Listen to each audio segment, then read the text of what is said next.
we are doing the challenges here in Annihilation Nation so that we can get some extra bolts, and I can do something mindless while I just talk about something random. What to talk about, though? There's been a lot going on in my personal life.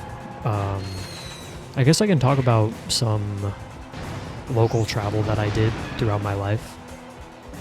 I can't really talk about the travel I'm about to do yet, because on the off chance that these videos get any kind of attention outside of my usual crowd, which, by the way, I appreciate you guys so much. I don't know how I would keep doing this without you. It gives me so much joy that I can give anybody else any kind of joy with these videos. Oh no!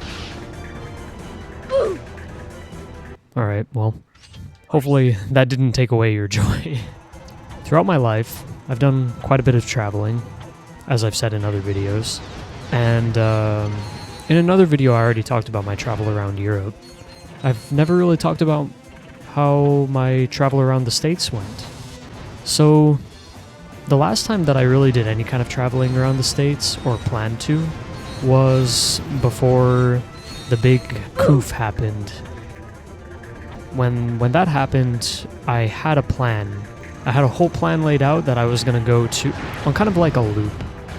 I wanted to go to LA, rent a car, and then drive from LA either on a West Coast loop, where I would go to Arizona, New Mexico, maybe over all the way to Texas, up through Oklahoma to Colorado, further up north to, what borders Colorado to the north? Wyoming, and then up into Montana, Idaho, then over into Washington, then down south to Oregon, then over east to northern Nevada, then Utah, and then back through Nevada, and then back into California,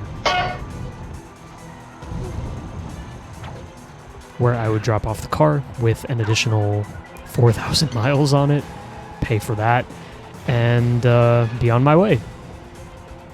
The reason for such a complicated seeming trip was because there are a lot of national parks in the western United States, and I want to visit a lot of them. I did have a pass at the time that allowed me to visit national parks for free, basically.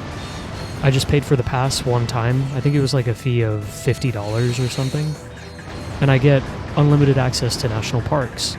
And I bought it at Zion National Park, which is a beautiful destination. Oh my god, it's so nice. I got that, and I planned out this trip. And then, the coup was in full swing, so I didn't really have the opportunity to go anywhere that I wanted to go. And I was a sad man for a few months. That's when I got into American Truck Simulator, and I visited a bunch of national parks on the West Coast on my own in the game, which isn't really the same experience, but it is something. And I still enjoyed myself quite a bit. I also planned an alternate trip because the winter storm that happened in the south, I think a year or two before the coup hit, was quite devastating. And I was planning this trip around like mid-winter time, so I was a little bit nervous about getting stranded. And so I planned an alternate trip through the south, where I would go the same route at the beginning, from LA to Arizona, New Mexico, Texas, but then I would keep going along the 10 to Louisiana, Mississippi, Alabama, Georgia, Florida.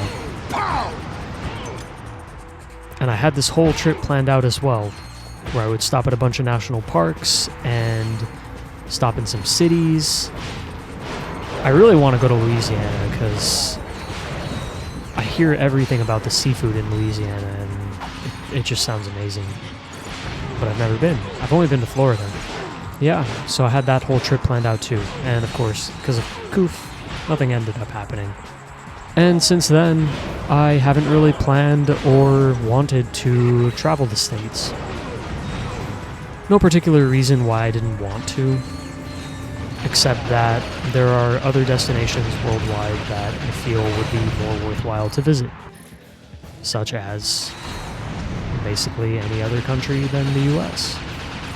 Nothing against the US, just there are more culturally significant places to visit that I haven't experienced before. That's all there is to it, really. I'm all about experiencing new cultures and new places and meeting new people. And the US, people differ from region to region. It's not like cultural difference like what you have in Europe, for example. Like Germany to France, for example. They're both in Central Europe, Western Europe. But the culture between them is so significantly different. And then from France to Spain even is like crazy different, all because of the groups of people that used to live in those areas. That's something that I would be more interested in dedicating my time and money to. Or in Asia, for example. The differences between West and East Asia are also like night and day. But even from Asian country to Asian country, the characters that are shown on a lot of the buildings and such are very similar, but the types of foods, the people, the traditions are all extremely different. And so that's the kind of thing that I would be more interested in experiencing. But yeah, so that's what my travel focus has been since then. At the time, it seemed more likely that I would be able to travel the States reliably because I was still employed at a company that offered about 2 to 3 weeks of vacation per year, I mean. And it seemed doable that I could do a whole loop of the United States in 2 to 3 weeks, comfortably and reliably. And now that I'm basically not employed, I mean, I would love to make YouTube my job. I can't do that without more support. And I'm doing everything I can to build that. But ultimately, my end goal with YouTube is not to rely on it for income. It's just to express myself, my hobby. There are just places that I need to see before I am back on my 9-to-5 lifestyle and I can't anymore. And so that's what my next trip is going to be like. But before that, I had plans to travel to the US, and I did travel to the US quite a bit. Before Truck Simulator, I did travel to the US quite a bit. It all started when I was... Man, how old was I? I mean, since I was little, my parents had kind of a rotation that we liked to do, where whenever our family was visiting from Poland, we would do kind of a rotation. We would do LA and Vegas and the Grand Canyon. We would just kind of take our family around to those areas, and then we would wrap back to where we were from and send our family on their way.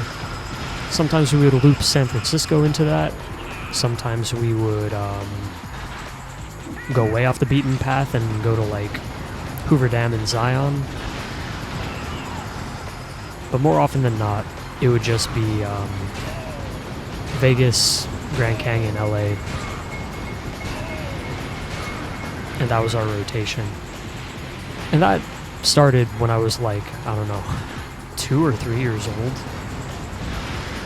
Just crazy young. And then I learned that although the trains in the US are not that reliable or safe or plentiful, there are ways to just take a train and go across the country. And when I was little, I loved trains. I had Train Simulator on the computer, played that stuff every day. Like, I could not wait to get home from preschool and such, and kindergarten and whatever. Just go home and play Train Simulator. And I knew a lot about trains. And I was excited to go to the train station and just train watch. I learned that there was a train. My grandparents and I would take the train pretty regularly, actually. We would board an Amtrak train to San Diego, or go a little bit further up north. We would just take like short distance trains like that. Albuquerque, whatever. At some point I learned that there was a train that went all the way from LA to Chicago. And I had no notion of how expensive that train was. So I hope I didn't cause my family any kind of financial hardship when I was little. But at some point, I just asked them. I was like, hey, my 6th birthday is coming up, and this train goes all the way to Chicago.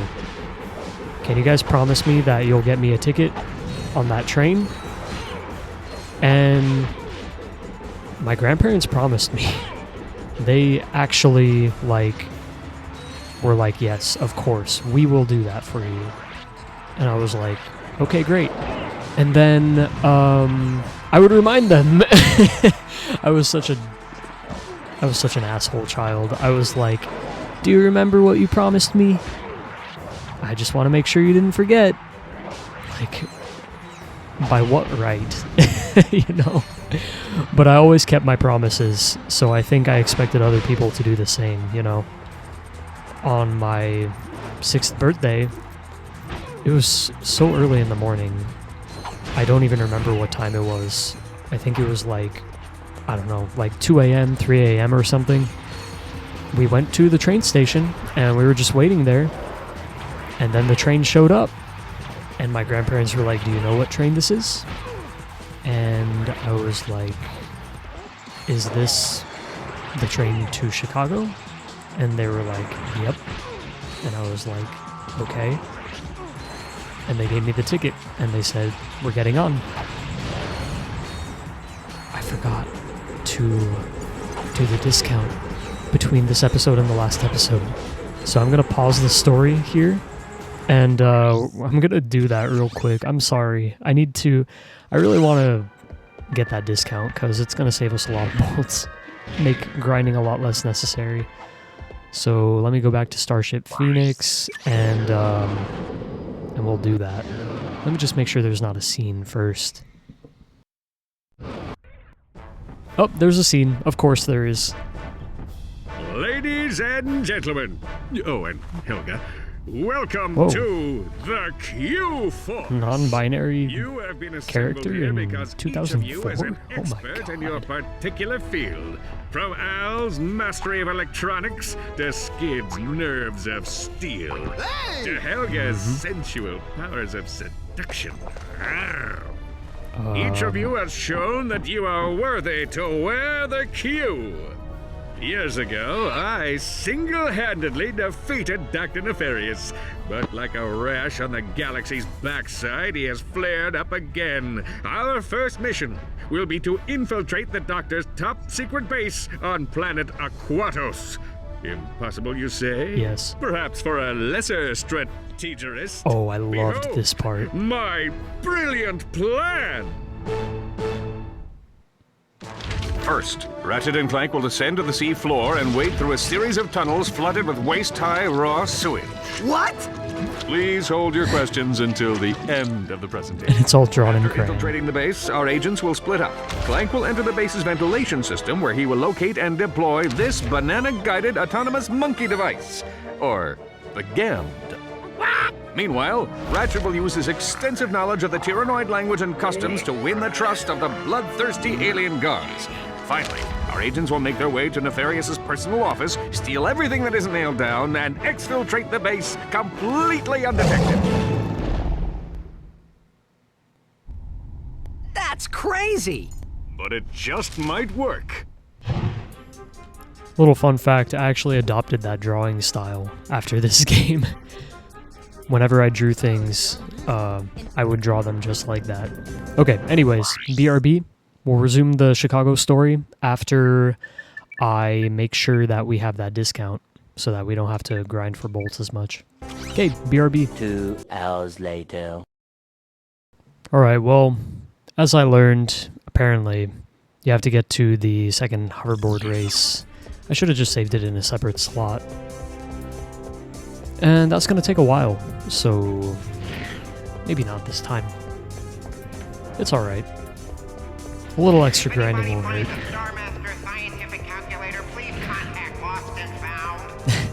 There's a lot of banter that happens on this ship too. It's pretty interesting. Hold circle to target multiple enemies with the spitting hydra.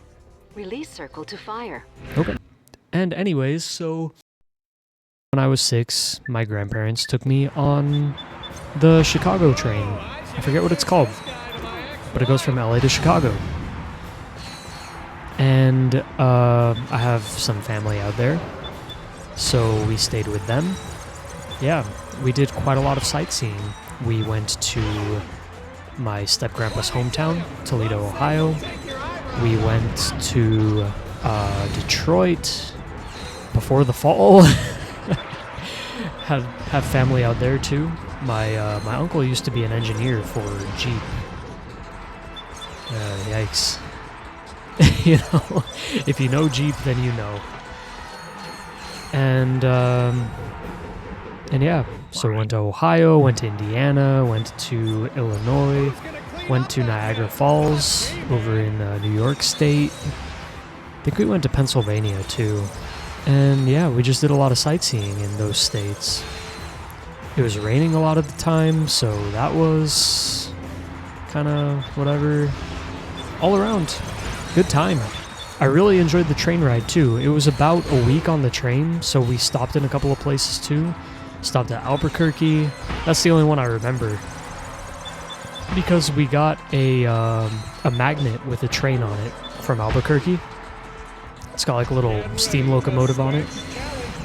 And that magnet is extremely fresh in my memory. Like, I could draw it from memory if I wanted to. That's how well I remember when we went to Albuquerque.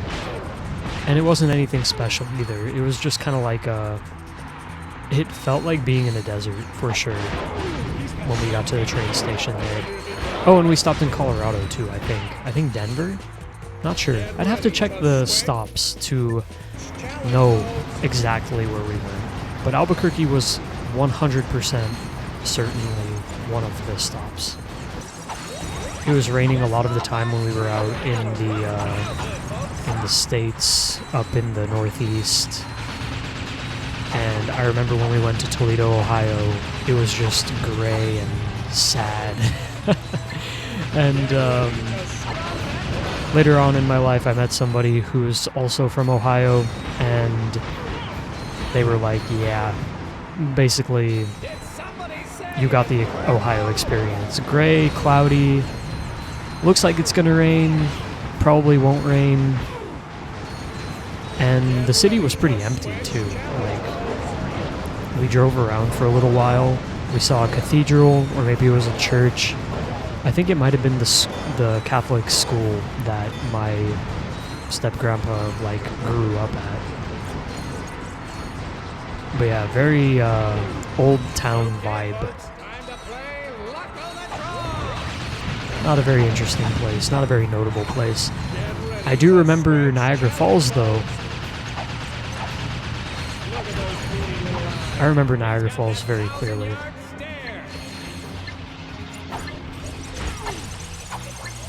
We actually went to the Canadian border when we were in Niagara Falls, but I didn't have my passport. So we went there, and they didn't have any kind of like ID on me either. And my grandma was like, do you want to go to Canada? Because we were right by, like, Toronto or something. And I was like, no, I don't want to go to Canada. I don't want to go. I was scared because, like, I didn't have my passport or anything. I was like, what if I end up as a statistic, you know? Even as a little kid, I was like, I could so easily lose everything. I've always been like this.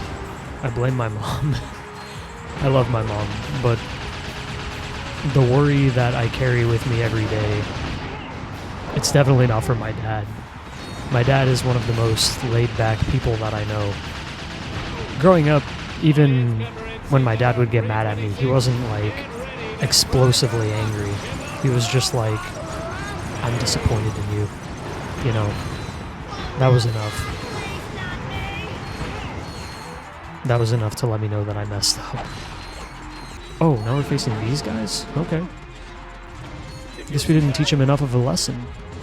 But yeah, so my overall exploration of the United States isn't too, like, crazy. I've seen maybe, let me think. Do a little quick math here. 1, 2, 3. Really? 1, 2, 3, 4, 5, 6, 7, 8, 9, 10, 11, 12. 12 states. 13 states. Not a crazy amount of them, but enough to have experienced quite a lot. After my travels as a small boy, I continued to travel the states. When I was older, went to Oregon and Washington to experience the cities, Seattle and Portland.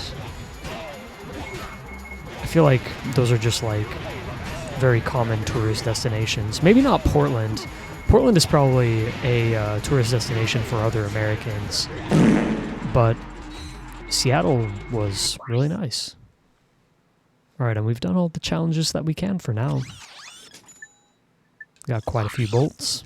Oh, whoops. Didn't mean to do that. Luckily, we have this option. But yeah, no. Oh, and it refilled our ammo. Cool. Alright. The exploit. Stonks. Now we can move on to the next planet that we will be visiting, Aquatos. Oh man, there's quite a lot of titanium bolts around. 2 here, we got them. 7 here, wow. 3 here, 2, and 5. These planets must be pretty big. But yeah, no, Portland, I've been to twice. Once... Incoming call. Just a moment. Oh no. Clank, Bubby, you're killing me! Excuse me? I'm trying to make a picture here, and Mr. Big Shot Star is nowhere to be found. I am currently occupied with a mission of galactic security. Right, I get it. You want a bigger trailer? Done. You want a daily oil massage? Done. I need my star on the set pronto, capiche? You're breaking up. You know, I can see you, weasel boy. Oh yeah? How about now? I'll figure something out. We've got work to do. Jeez, that's Hollywood. I mean, space Hollywood or something. I don't know. We'll find out later, I guess. Alright. Whoa. Right off the bat, huh? This looks crazy. What is that? It's like,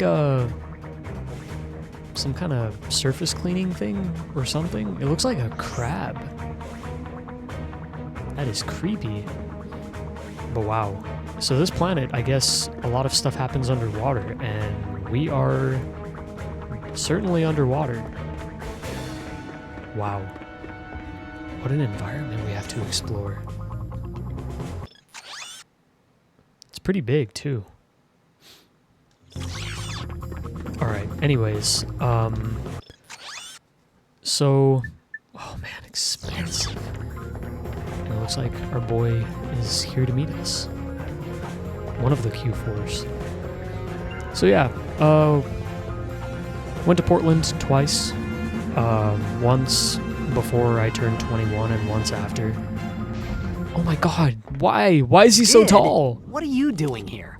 My code name is Shadow Dude, bro. Black ops are my specialty. I figured you guys could use my help. Thanks, Shadow Dude, but I think we've got this one covered. All right, I'll just take my hacker and go back to the ship. Hacker? Oh, well, you know, on second thought, I think we'd like you to join the mission, Shadow Dude. Awesome! This is gonna be sick!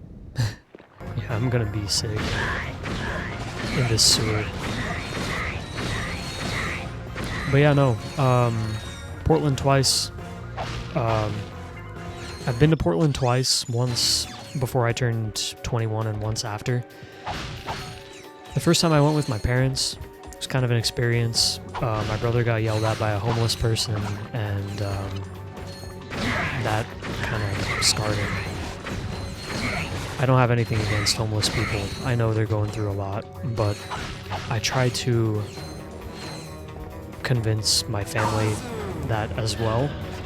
And it doesn't help when one goes and does something like that. Ruins the reputation for people who don't know any better. But yeah, when I went back, it seemed like not much had changed. However, I went by myself the second time, and I definitely got to experience a lot more of the city and had a lot more fun. Also, I went during New Year's, which was super weird because Portland didn't really have anything specific going on for New Year's. They just kind of were doing stuff. Like, there were parties happening around at the clubs and stuff, and yeah, I tried to drop in on one. I was late because the traffic was so bad that the bus that I was on was late. And I made it for the after party, if anything, which was pretty lit, but at the same time, just whatever. Hopped on a train to get back to my Airbnb, saw a guy on the phone with what is presumably his ex, and it was a pretty dramatic moment. He was like on the phone with her, and she was probably asking for him to come back, and he was like, "No, you're not good for me anymore, and you need to find somebody else. I'm not falling into your trap. You can find some other sucker to carry your weight." And everybody cheered. Like, actually, okay, I know on the internet, when you hear a story and it ends with "and everybody clapped," it's usually a lie. But this was like the one time when it actually happened, and I was amazed. I fist bumped the guy on the way back to his seat. I was just like, this is incredible. Normally people fall for that stuff all the time. When their ex reaches out to them and they're like, "I need you back, I miss you." And this guy was strong. Everybody felt that in the bus that day. I mean, not the bus, the train. And it was a moment of unity among the Portland people. I was so happy to be there to experience it. Next day, went bowling, met up with one of my friends. It was a good time. And then Seattle. I went to Seattle twice as well. Once with my parents and once with my wife. The first time that I went there, it was fun. We did the usual thing, you know, everybody goes to Pike Place and goes to the little market there, does some exploring, walks around. I did a lot of walking with my parents. We went to the first Starbucks because, of course, everybody wants to go to the first Starbucks. It's really nothing special. We actually went to the first Starbucks, and then I'm probably gonna ruin this for the other Starbucks, but we went to the first Starbucks. There was a line all the way down the street, and I was like, "Mom, do you really need this coffee?" And she was like, "Yeah, I really need some coffee right now." And I was like, I found a Starbucks that's like right down the block. The Starbucks right down the block was empty. Absolutely empty. There was a well over an hour wait for the first Starbucks, and the Starbucks right down the way was absolutely empty. So yeah, if you go to Seattle and you don't feel like waiting for the OG Starbucks, let this be known, there are options for you. So, if you're crunched for time, don't worry about it. Go take a picture in front of the sign and go get your coffee at another Starbucks. It's literally right down the way, like 10-minute walk at most, in traffic, you know. And then, yeah, a lot of homeless people around Starbucks too. I mean, not Starbucks, but around downtown Seattle. It's just the reality of the West Coast. It's a pretty mild climate, so a lot of homeless people go there to survive. I can only hope that the money they receive is going to their survival, because there's a pretty big drug problem on the West Coast too. It's the sad truth of the West Coast. Anyways, that was Seattle with my parents. It was fun. It was a lot of fun.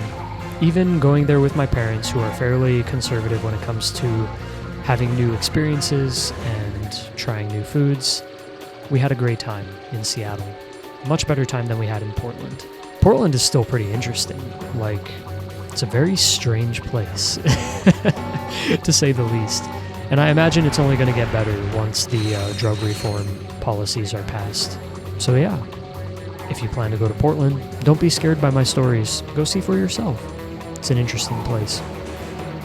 Seattle, when I went with my wife, was also a very interesting experience. We did a lot of driving. Mostly we just drove downtown and walked around. We would drive downtown, park, and walk 10 to 15 miles a day. We did a lot of walking, to say the least. Went to a cat cafe, went to the Starbucks Reserve, which was a nice place to chill after walking about 7 miles there. Went to Chihuly Glass Museum. Oh, I went there with my parents too. They enjoyed that a lot. I really wanted to go to the Pop Culture Museum, but pretty much every time that I went to Seattle, the Pop Culture Museum was either closed or they were doing some exhibit changes. So I never got to get the full experience of the Pop Culture Museum. That whole area though, the downtown like square or whatever it's called, it's pretty cool. You got like a big old park, you got like a little food court area, you got the Glass Museum, and you got the Pop Culture Museum. And during the summertime they got fountains. The fountains are running all the time. It's really nice. You can just go there, soak yourself in the fountains, and keep on going. I'm pretty sure the water's clean enough, but it's a good way to beat the heat. And this episode's going on a little while. We'll finish. Jesus Christ, he's huge. The scaling issues in these games are pretty daunting. Shh! Clank, did you hear that? We are not alone. Hey, dudes, I forgot to feed my goldfish. I'll see you back at the... Nerves of steel, huh? Well, if it ain't two of my best customers. Hey! Slim Cognito? What are you... Oh no, I skipped it. I'm sorry.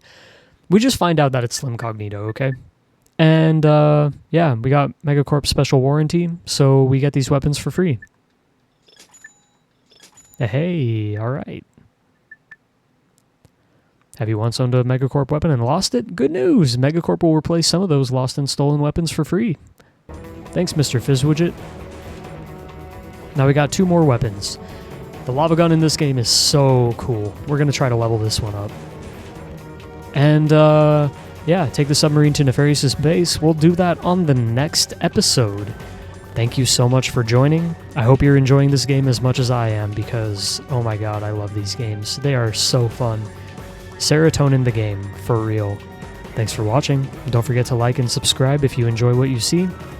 Or if you're waiting for more stuff on the way, do yourself a favor and keep yourself posted. And I'll see you on the next episode. Have a good one. Bye.